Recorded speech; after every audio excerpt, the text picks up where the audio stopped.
नमस्कार, मैं सिरांधा आप सभी दर्शकों का अन्नदाता कार्यक्रम में स्वागत करती हूं। किसान बहुत परिश्रमी होते हैं। वो खेतों में जी तोड़ मेहनत करते हैं, जो अनाज, फल और सब्जियां उगाते हैं। हमारे देश की अर्थव्यवस्था का लगभग समूचा भार उन्हीं के कंधों पर ही है।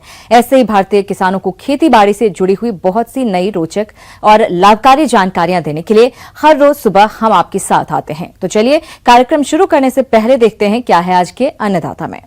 किसान भाइयों, जैसा कि अपने प्रदेश में पानी की बड़ी किल्लत है और इस समस्या से बचने के लिए वर्षा जल संग्रहण करने के अलावा और कोई दूसरा समाधान भी नहीं है, क्योंकि राज्य के बहुत से क्षेत्रों में कुएं और नलकूप सूख चुके हैं।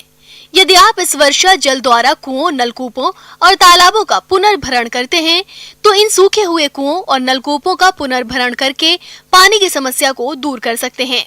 तो किस प्रकार से करें वर्षा जल से कुओं और नलकूपों का पुनर्भरण, इस बारे में जानते हैं CSSRI करनाल के कृषि वैज्ञानिक डॉक्टर DS बुंदेला से। आजकल ट्यूबवेल से भूमि से ज़्यादा पानी निकाला जा रहा है, उसकी वजह से जो भूमिगत जल है वो नीचे जा रहा है। तो इसका तरीका ये रहता है कि किसान बरसात के मौसम में जो पानी उनके खेत में इकट्ठा हो जाता है, उसको एक तंत्र के द्वारा ज़मीन को रिचार्ज कर सकते हैं और वही पानी का कुछ हिस्सा बाद में वो अपने ट्यूबवेल से निकाल सकते हैं।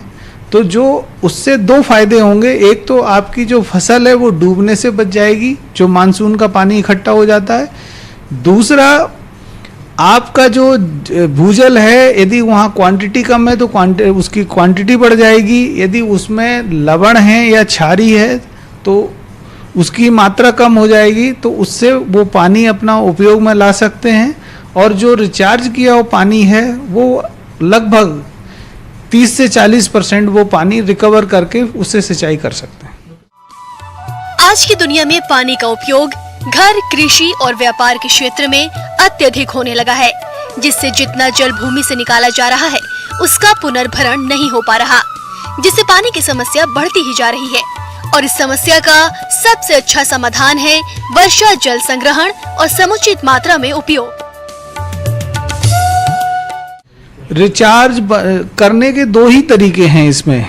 एक तो रिचार्ज करने का तरीका ये है कि यदि आपका पुराना ट्यूबवेल पड़ा हुआ है तो उसको उपयोग में लाके एक ऊपर फिल्टर लगा के इसको उपयोग कर सकते हैं। दूसरा ये एक तरीका और है कि केंद्र सरकार और राज्य सरकार की कुछ योजनाएं हैं, उनको वो ज्वाइन करके नया ट्यूबवेल लगा के और उससे रिचार्ज कर सकते हैं। वैसे तो वर्षा जल संग्रहण करने के कई तरीके हैं, जिनकी मदद से हम रेन वाटर हार्वेस्टिंग करके नलकूपों, कुओं और जलाशय को रिचार्ज करते हैं, जिससे भूमि का जल स्तर बढ़ता है और आने वाले समय में एकत्र पानी को कई कार्यों में उपयोग भी कर सकते हैं। सतह जल संग्रह सिस्टम। सतह जल वह पानी होता है जो वर्षा के बाद जमीन पर गिरकर धरती के नीचे भागों में व्यर्थ बहकर जाने लगता है। ऐसे जल को रोककर पाइपों एवं नालियों के माध्यम से वर्षा जल को नलकूपों, कुओं, तालाबों में एकत्रित किया जाता है, जो बाद में पानी की कमी को दूर करता है। छत प्रणाली। इस तरीके में छत पर गिरने वाले बारिश के पानी को पाइप के माध्यम से टंकियों एवं तालाबों में एकत्रित किया जाता है। भूमिगत टैंक। यह एक बेहतरीन तरीका है जिसके माध्यम से हम भूमि के अंदर वर्षा के पानी को संरक्षित रख सकते हैं। इस प्रक्रिया में वर्षा जल को एक भूमिगत गड्ढे में भेज दिया जाता है, जिससे भूमिगत जल की मात्रा बढ़ जाती है। ये तरीका बहुत ही मददगार साबित हुआ है, क्योंकि मिट्टी के अंदर का पानी आसानी से नहीं सूखता और लंबे समय तक पंप के माध्यम से हम उसको उपयोग में ला सकते हैं। जल संग्रह जलाशय। ये साधारण प्रक्रिया है जिसमें बारिश के पानी को तालाबों और छोटे पानी के स्रोतों में जमा किया जाता है। इस तरीके में जमा किए हुए जल को ज्यादातर कृषि के कार्यों, बागबानी में लाया जाता है। किसान भाइयों के लिए हमारा एक ही सुझाव है, उसके लिए उन्हें जितने उनके पास संसाधन हैं पानी के, उसी के अनुसार वो की रोपाई करें और उसको बचाने के लिए पूरा प्रयास करें। तो उसको ध्यान में रख के किसान उचित सिंचाई करें और उसी के हिसाब से रोपाई करें। वर्षा जल संचयन के फायदे। बरसात के पानी को संचय करके सूक्ष्म विधियों से अधिक क्षेत्र पर फसलों को आसानी से सिंचाई करके अधिक पैदावार ले सकते हैं। बागवानी में ड्रिप के माध्यम से सिंचाई करके अधिक फलोत्पादन ले सकते हैं। पशुपालन व्यवसाय में भी संचित वर्षा जल को ले सकते हैं। इसके अलावा घरेलू कार्यों जैसे कि घर की साफ सफाई, वाहनों की साफ सफाई में इसका उपयोग किया जाता है। इन सब को ध्यान में रखते हुए आज से ही व्यर्थ बह जाने वाले वर्षा जल का संग्रहण करना शुरू करें और भविष्य में आने वाली पानी की गंभीर समस्याओं से बचें। किसान यदि अपने लेवल पे रिचार्ज स्ट्रक्चर लगाना चाहते हैं तो यदि उनके पास पुराना खराब ट्यूबवेल पड़ा हुआ है तो उसमें एक फ़िल्टर बना के, फ़िल्टर विशेषकर ये जो आपकी रेत रहती है उससे बनती है। उसमें 3 लेयर होती हैं। पहले आपको 1 फुट के लगभग मोटी रेत रखनी है, फिर आधे फुट आपको मध्यम रेत रखनी है और फिर आधे फुट आपको ये महीन रेत रखनी है। तो 3 रेत का लेयर रहती है और उसके ऊपर वो पानी आप जो आ रहा है पानी खेत से उसको ज्वाइन करा दें तो इसकी इस विधि से आप रिचार्ज कर सकते हैं। किसान भाइयों, अभी तक आपने खेती से जुड़ी हुई कुछ उपयोगी जानकारियां देखी। अब लेते हैं एक छोटा सा ब्रेक, जल्द लौटेंगे। कार्यक्रम में और भी है खेतीबाड़ी से जुड़ी हुई महत्वपूर्ण जानकारियां। आप बने रहिए हमारे साथ। ब्रेक के बाद आप सभी दर्शकों का अन्नदाता में एक बार फिर से स्वागत है। चलिए अब रुख करते हैं अगली कड़ी की ओर।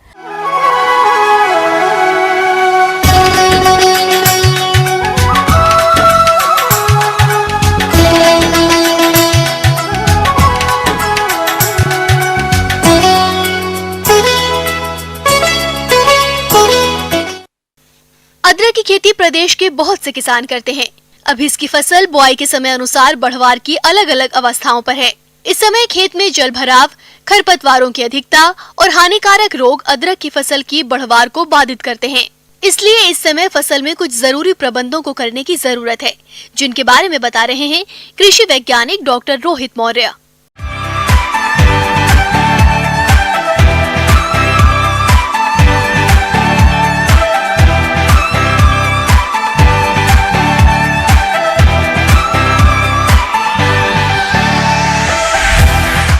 जिन किसान भाइयों ने अदरक की फसल लगा रखी है उनकी फसल इस समय स्टैंडिंग पोजीशन में होंगे। और उसमें इस समय क्या है कि पानी की कमी, अगर बरसात नहीं हो रहा है तो पानी निरंतर देना चाहिए 3 से 5 दिन के अंतराल पे, और ज़्यादा पानी वहाँ पे रुके ना। इतना पानी देना है कि पानी उनके खेतों में संचित ना हो या फिर स्टैग्नेशन ना हो और पानी का निकास अच्छी तरह से होता रहे। और उसमें अगर देखें घास का प्रकोप हो रहा है तो घास की इंटेंसिटी यानी उसका जो घनत्व होता है 2-3 मीटर स्क्वायर में देखने के बाद उसको घास निकालते रहना चाहिए। लेकिन वैसे ज़्यादा इस समय घास तो होता नहीं। घास से बचाने के लिए हम मल्चिंग कर सकते हैं। मल्चिंग करने से क्या होता है, हमारा मॉइस्चर भी कंजर्व होता है और घास की इंटेंसिटी कम हो जाती है, जिससे किसान भाइयों को कम मेहनत करना पड़ता है और कम उनका लागत लगता है, अच्छी उपज मिल जाती है उनके क्रॉप में। और उसके लिए उनको ये करना चाहिए कि जब उसमें वो अपना क्रॉप लगाए हैं या फिर क्रॉप लगा चुके हैं उसमें उनको घास पत्ती से ढक देना चाहिए या फिर पलवाल लगा देना चाहिए। पलवाल लगाने के लिए वो हरी घास की पत्तियां जैसे शीशम की पत्तियां हुई और कुछ जैसे आपका मक्का का पलवार हुआ वो लगा सकते हैं। और मक्के के साथ साथ आप धान का पलवार लगा सकते हैं या फिर काली पॉलीथीन होती हैं जो जिनको बोलते हैं ब्लैक मल्चिंग पॉलीथीन, उसको भी लगा सकते हैं, जिससे उनका मॉइस्चर कंजर्व रहेगा और घास में कमी आएगी। और किसान भाइयों, इसमें एक चीज़ और देखना है कि आपको जो आप इसमें मैन्योर्स एंड फर्टिलाइजर डालते हैं, खाद डालते हैं, उसका बहुत विशेष ध्यान देना चाहिए। इसमें ज़्यादा आप नाइट्रोजन नहीं डाल सकते हैं। इसमें 75 किलोग्राम नाइट्रोजन यानी यूरिया 75 किलोग्राम 2 बार में डालना है।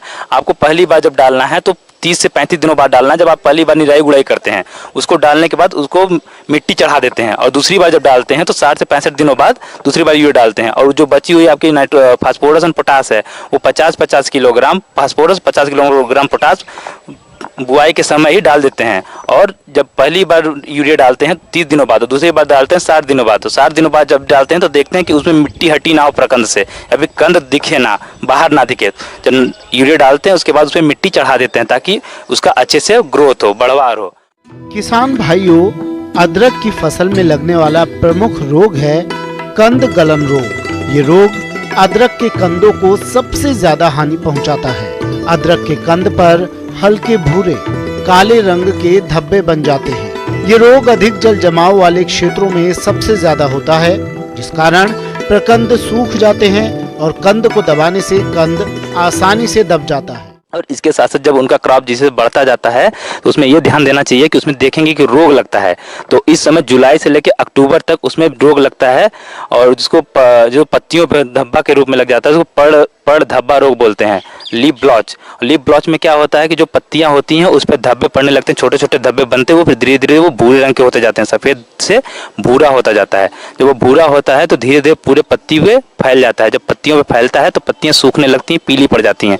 तना मृदु विगलन रोग जिसको बोलते हैं फ्रूट रॉट डिजीज, और ये भी डिजीज उसमें लगती है या फिर ये रोग लगता है। इसमें क्या होता है कि ये इसके जो तने होते हैं जिसको सीडोस्टेम बोलते हैं उस पर पानी जैसा होने लगता है और पनीला जैसा हो जाता है और धीरे धीरे वो सूखने मतलब गीला होते हुए ऊपर की तरफ बढ़ता है और वो तना जहाँ से जुड़ा होता है अपने कंद से जुड़ा होता है वहाँ से टूट के गिर जाता है और पूरा का पूरा उसका जो प्रकंद होता है जो कंद होता है उस पर भी पानी जैसा हो जाता है और वो सड़ जाता है, जिसकी वजह से ये सड़ने के बाद दूसरे पौधों पे फैलने लगता है। तो इससे बचाने के लिए हमको क्या करना है कि जिस पौधे में देखिए ये लगा हुआ है उसको हम निकाल देते हैं, उखाड़ के उसको फेंक देते हैं या फिर वहाँ से हटा देते हैं ताकि और दूसरे पौधों में डिजीज ना लगे। तो इसमें देखते हैं जब पौधे बढ़ते हैं, जब पौधे के बढ़ने के टाइम पे इसमें ज़्यादा पानी की ज़रूरत होती है, जब मीडियम में होता है, जब इसका प्रकंद बढ़ने का टाइम होता है तो उसमें कम वर्षा या फिर कम पानी की जरूरत होती है, और जब इसकी खुदाई के समय में इसमें कम पानी की जरूरत होती है। और यानी जब खुदाई करना हो तो उसे 1 महीने पहले इसमें पानी डालना हम बंद कर देते हैं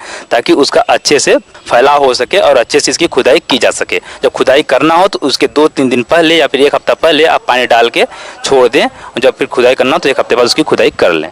आगे और भी खेती बाड़ी से जुड़ी हुई बहुत सी रोचक जानकारियां, लेकिन यहां पर रुकेंगे, एक और ब्रेक के लिए जल्द हाजिर होते हैं। ब्रेक के बाद एक बार फिर से आप सभी दर्शकों का अन्नदाता कार्यक्रम में स्वागत है। बढ़ते हैं अगली प्रस्तुति की ओर। हमारे किसान भाई कृषि के साथ साथ दुधारू पशुओं का पालन भी करते हैं और उनसे वे अच्छा लाभ भी कमाते हैं, लेकिन कभी कभी दुधारू पशुओं में बांझपन की समस्या देखने में आती है, जिसे अक्सर किसान समझ नहीं पाते और समय रहते इस समस्या का निदान नहीं कराने से पशु पालकों को भारी नुकसान हो सकता है। तो आप अपने पशुओं को बांझपन की समस्या से कैसे बचाएं, इस बारे में सुझाव दे रही हैं डॉक्टर दीपिका।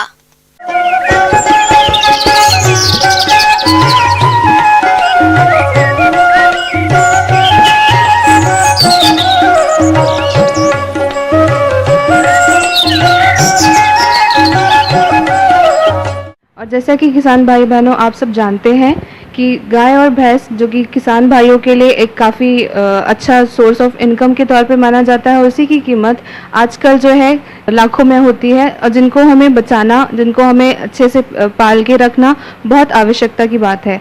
जैसा कि वर्तमान समय में देखा गया है कि काफ़ी बांझपन के लक्षण दिखाई देने लगे हैं और इसका किस तरह से रोकथाम करना है वो बहुत महत्वपूर्ण वाली बात है। अपने प्रदेश में पशुओं के समय पर नहीं ब्याने की समस्या आमतौर पर देखी जाती है, और यदि आपके पशु समय पर ही नहीं ब्याएंगे तो आपके द्वारा की गई सारी मेहनत बेकार चली जाएगी और हमारे पशुपालकों को भारी नुकसान उठाना पड़ सकता है। बांझपन के जो कारण है वो इस प्रकार हो सकते हैं। पहला कारण विकृति, शारीरिक विकृति। दूसरा कारण हो सकता है कि उसके आहार में असंतुलन होना। तीसरा कारण हो सकता है कि उसका साइलेंट हीट पे आना, मतलब कि जब वो अपने मध्यकाल के चक्र में आता है उसका पता ना चल पाना। और चौथा सबसे महत्वपूर्ण, वो किसी तरह का संक्रामक रोग हो सकता है जो कि प्रजनन अंगों पे रहता है। जैसे कई विषाणु और कई कीटाणु होते हैं जो पाए जाते हैं जो कि पूरी तरीके से कि प्रजनन क्षमता को प्रभावित कर सकते हैं। गर्भाधारण होता है लेकिन शुरू के ही समय में, जिसको कहा जाता है फर्स्ट ट्रिमेस्टर में, हो सकता है कि वो अबॉर्ट कर जाए या फिर जो बच्चा है वो गिर जाता है। पशु जितना भी ज़्यादा उम्र का होगा हो सकता है उसमें भी काफ़ी प्रजनन क्षमता को ग्रहण करने की क्षमता कम पाई जा सकती है, या फिर बहुत छोटा होना, खासकर अगर उसका वेट, उसका जो वज़न है उतना भार ना उठा पाने के कारण।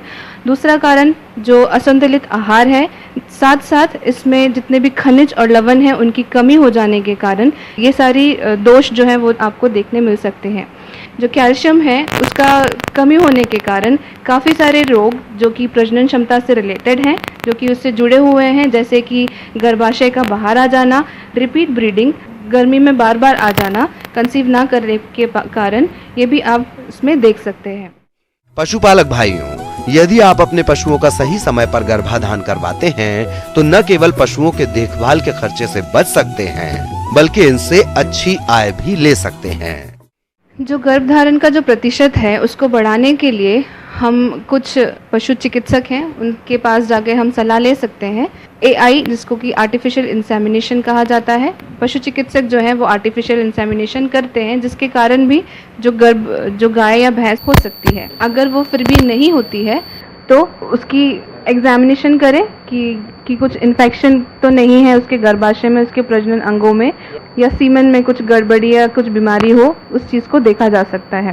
कंसंट्रेट राशन है उसका भी दिया जाना बहुत ज़रूरी है, जिसको हम दाना कहते हैं। होता है कि हम हरा चारा देते हैं, साथ साथ पशुओं को खनिज और लवण भी देना चाहिए, जैसे कि आमतौर पे हमें कैल्शियम और सॉल्ट जो नमक है उसकी मात्रा भी जो है बहुत संतुलित करके हमें पशुओं को खिलाई जानी चाहिए। हीट मिस होने के वजह से भी किसान भाई बहनों को बहुत नुकसान का सामना देखना पड़ता है, क्योंकि एक हीट अगर मिस हो गई, समय से गर्भित ना हो पाएगी, अक्सर समय से गर्भित ना हो पाएगी तो उसका जो दूध उत्पादन है उस पर भी काफ़ी अफेक्ट पड़ सकता है। तो इसको देखने के लिए टीजर बुल एक होता है, जिसमें जो बुल है उस पर एक पेंट कर दिया जाता है, और अगर जो गाय या जो भैंस जो भी जिसको भी हमें देखना है कि वो हीट पे है या फिर किस इंटेंसिटी पे है हीट की, तो उसके लिए हम उस बुल को छोड़ देते हैं गायों के झुंड में या फिर भैंसों के झुंड पे, और जिस भी गाय के ऊपर या भैंस के ऊपर वो माउंट करता है तो हमें उसके जो पुट्ठा होता है उस पर वो पेंट जो होती है वो चढ़ जाती है। उसके बिनाम पे हम उसको बता सकते हैं कि ये गाय या भैंस जो है वो हीट पे है।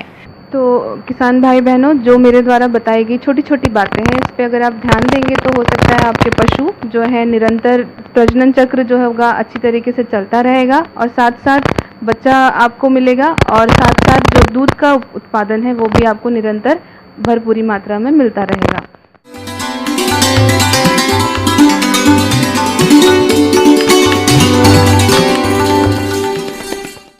अन्नदाता हेल्पलाइन निशुल्क फोन संपर्क सेवा के माध्यम से आपके द्वारा पूछे गए प्रश्नों में से एक या दो महत्वपूर्ण प्रश्न को हम अपने कार्यक्रम में शामिल करते हैं। इसी के तहत आज का चयनित प्रश्न और उसका जवाब इस प्रकार है।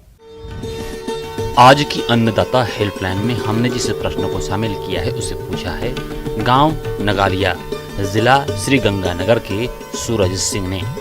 आपने उड़द की बुआई के बारे में जानकारी चाहिए है, तो इसके लिए देखिए कार्यक्रम का यह अंश। मेरे प्रिय किसान भाइयों, आज हम उड़द की खेती की बात करेंगे।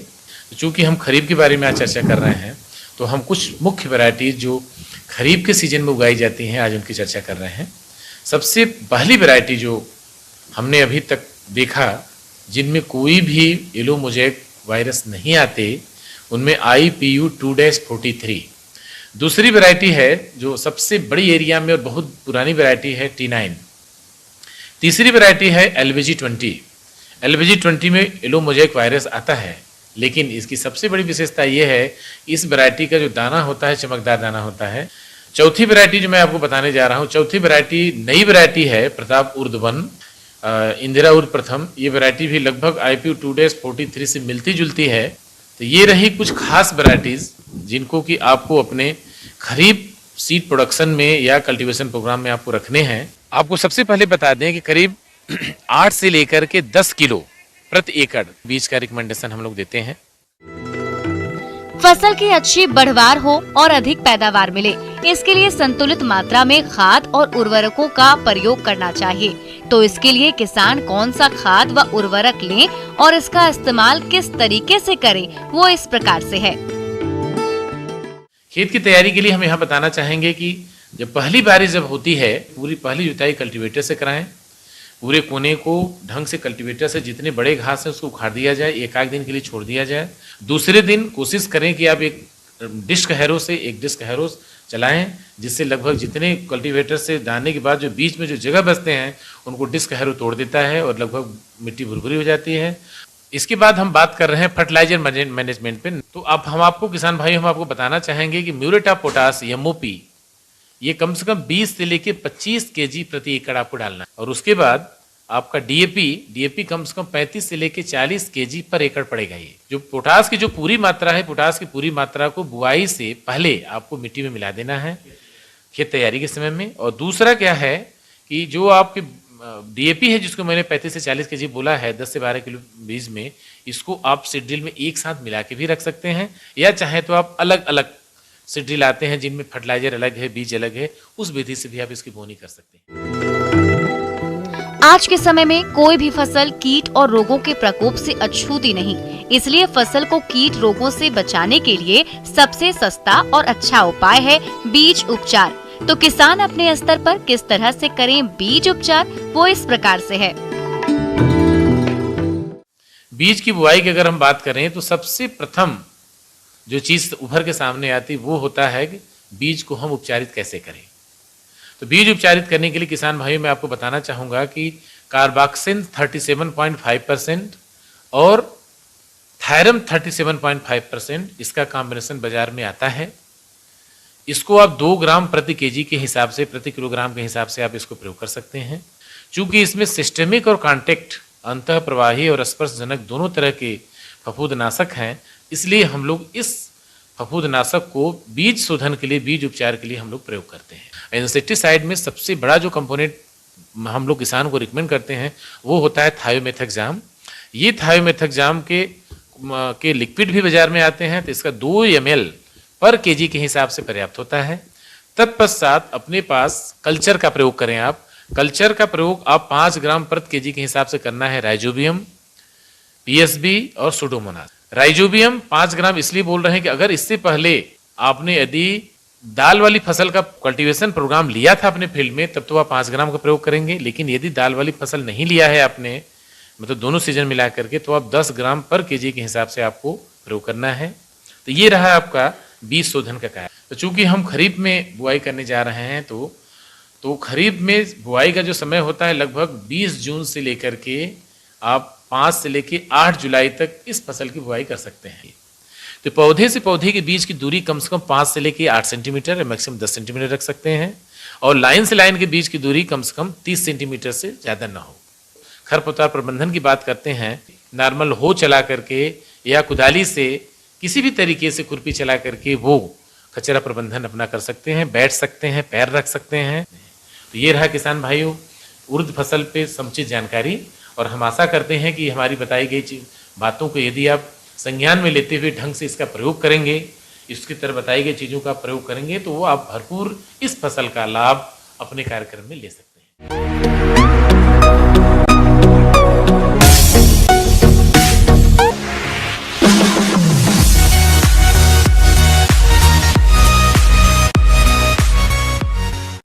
आइए अब एक नजर डालते हैं राज्य की कुछ चुनी हुई मंडियों के प्रमुख फसलों के बाजार भाव पर।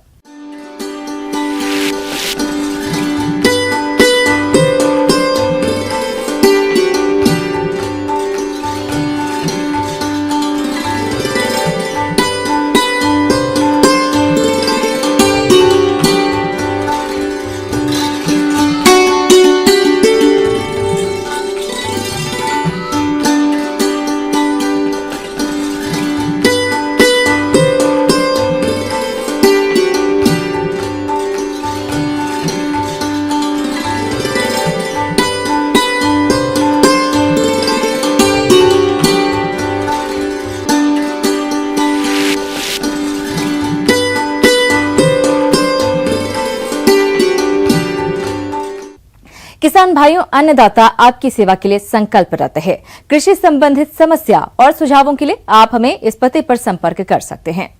प्रोड्यूसर अन्नदाता, news 18 Rajasthan, Ramoji film city, Hyderabad 501512। साथ ही आप हमें ईमेल भी कर सकते हैं। हमारा ईमेल है p18annadatarajasthan@nw18.com। इसके अतिरिक्त आप हमें निःशुल्क हेल्पलाइन नंबर 18004192-155 पर सोमवार से शनिवार सुबह 10 बजे से शाम 4 बजे के बीच संपर्क कर सकते हैं। किसान भाइयों, अब समय हो रहा है आपसे विदा लेने का, तो हमारी पूरी अन्नदाता टीम को दीजिए इजाजत। कल फिर आपसे मुलाकात होगी कृषि संबंधित कुछ और महत्वपूर्ण जानकारियों के साथ। नमस्कार।